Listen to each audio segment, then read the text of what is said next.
আমার সিলিন্ডার চুরি করছস, আমার গ্যাস লাইট চুরি করছস, আমার পিন চুরি করছস এবং কি তুই আমার মানি ব্যাগও চুরি করছস। আমি তোর মানি ব্যাগ চুরি করিনি, আমি তোর মানি ব্যাগ চুরি করতে যাবো কেন? পদার্থ বিজ্ঞানে আমি 98 পাইছি, 2 মার্ক পাইনি কেন জানোস? কেন?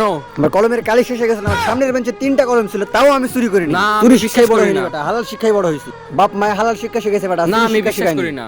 আমি জানি তুই চুরি করছস, আমার রুমের ভিতর সিসিটিভি ক্যামেরা আছে হিডেন। হিডেন সিসিটিভি মানে? তার মানে তুই কি ভাবছিস তুই সিসিটিভি ক্যামেরা ধরা খাইছি? তুই ধরা খাইছস। এটা তো এআই, এআই যে তৈরি করতে পারে, হতে পারে তার সাথে আমার সত্যি। ভয় পাইছি জনাব? আমি জানি রে বল তুই চুরি করছস। আমি তোর মানি ব্যাগ চুরি করিনি। আমার ক্যামেরায় সব ধরা পড়ছে, তুই চুরি করছস। মানি ব্যাগ আমার বালিশের নিচে ছিল, আমি কিছু জানি না। তোর মানি ব্যাগ দে, মানি ব্যাগ তুই চুরি করছস। আমি তোর মানি ব্যাগ চুরি করিনি। আরে বেটা জেলে দিয়া দিব। জেলে দিবে তো কি? আমি কি ভয় পাই নাকি জেলে? জেলে দিলে 303 ধারা মোতাবেক তোর ফাঁসি হইব।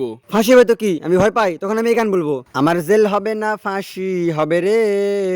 আমি চুরি করিনি রে, যা পারলে তুই কিছু করে নে। সাবির, আর কোনো উপায় নাই সাবির। সাবির স্যার, খা তোর মায়ের কসম। আমি চুরি করছি। দে মানি ব্যাগ দে। হ্যাট সালে ব্যান্ড কি চোর। ওই 500 টাকা কম আছে।